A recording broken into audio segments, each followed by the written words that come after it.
KWAK Jichang, the king of the countryside and the former king of Seoul. KWAK Jichang is a first-generation king and has been stated multiple times as being the strongest king. But just how strong is Seoul's white snake? Well, before we get into that, if you're new here, hi, I'm Meru. I make bi-daily videos about things I'm into. If you like power scaling content, make sure to hit that like and subscribe button, and don't forget to ring that notification bell to never miss a single upload. Now, without further ado, let's get back into the video where we try to find out how strong is KWAK Jichang. KWAK Jichang is a fighter from the first generation, and apart from three particular people, he is the strongest king of the first generation. Jichang was formerly the king of the capital city of South Korea, Seoul. However, this reign would be cut short, as 2 to 3 years before the main story, Jichang was dethroned by someone more deserving of the title of King of Seoul, Gabriel Kim's first son, Ji-tae Kim.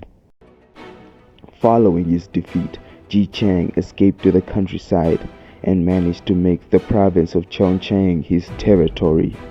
It was from here on where he started to rebuild his power, and also around this time where he would take in his nephews as his successors. With his nephews handling the grunt work and his personal army increasing, Jichang began to gain a semblance of the standing he once had. But it will all come crashing down once more.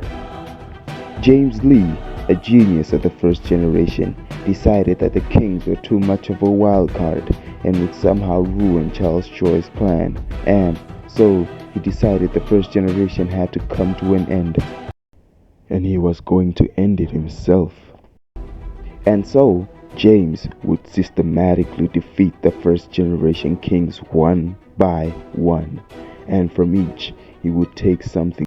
For Tae-soo, it was his eye.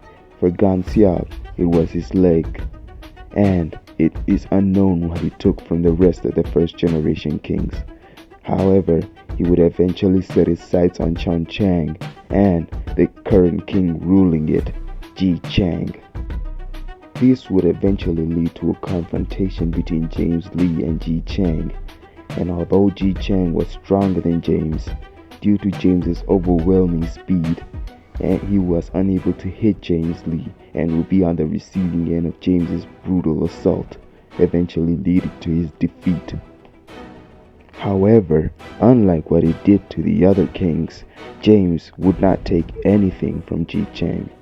James would deem Jichang pathetic for the way he ran away from the current king of Seoul. He would leave Jichang with a deep hatred that would rest deep inside his heart, along with the memories of his utter humiliation by both James Lee and the current king of Seoul, the son of Gabriel Kim, Ji-tae. Jichang would once again start rebuilding his empire in the service of the man who once saved his life, No Baku. He would rule the countryside unimpeded, erasing any spies sent by Charles Choi. That is until Daniel Park showed up. Daniel Park, the main character who was once weak, had become a powerhouse under the tutelage of the nurture genius himself, Gun Park. He had become a monster who could two-tap an opponent Jae Kim struggled with.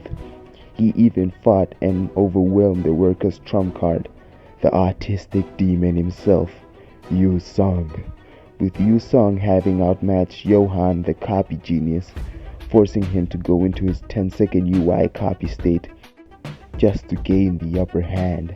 And yet, this Yu Sung got pummeled by Daniel. Daniel also managed to land a clean hit on James Lee. And now he came to fight Jichang. That is, if you can call what happened to Daniel a fight.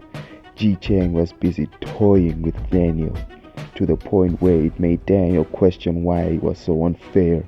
He had worked so hard to get this strong, and yet he was being toyed with by Jichang. This causes Daniel to start hating himself for not being strong enough to take on the opponent in front of him. This self-hatred causes his blood to boil and his body starts heating up, and then we get reintroduced to Heat Mode Daniel. Heat Mode Daniel is somewhat able to hold his own against Jichang and even managing to land some valid hits. However, Daniel will make a severe mistake as he said a name that should never be uttered in the presence of the first generation, James Lee.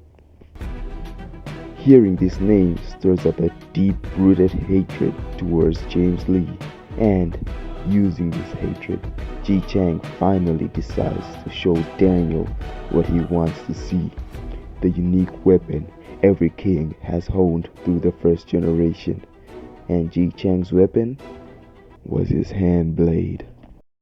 Jichang is so strong that with one chop of his hand blade, he was able to create a shockwave that spanned over 6 meters and created a large crater in the concrete floor. This would put him at wall level at the minimum. It was using these signature hand blades of his that he was able to one-tap the Kojima brothers, 2 Yamazaki clan members who are each on the level of Charles Choi and 16-year-old Gun. An older and weaker Charles Choi was able to defeat Basement Hulk, a monster who has the physicality of Tom Lee, the genius of fighting. Jichang is also strong enough to stop a speeding car with a single blow. This is insane as it puts him at building level, and he wasn't even trying as hard when he did this. Back to the fight with Daniel. Jichang shows the best feat we have seen yet. He was able to survive a fall from a 2 to 3 story building with little to no damage, putting his durability at small building level. Tired of getting ragdolled, Daniel decides to copy James Lee's speed in order to get the jump on Jichang with his own move. And it works. He was able to put Jichang in the dirt and everyone thinks the fight is over. But Jichang was just getting started. He gets up and blitzes Daniel and starts hitting him with super fast strikes, with each one being strong enough to shatter concrete. Daniel tries to put some distance between the two of them, but Jichang closes the distance in the blink of an eye and finishes Daniel off with a nasty combo. As he steps on Daniel's head, he tells Atsen An, disciple of the king of Ansan, Taesu Ma, and Jae Hong, disciple of the war hero Alexandra Sophia, to come at him at the same time as he starts walking towards Hudson and Jay. His instincts tell him that something very dangerous has arrived on the battlefield.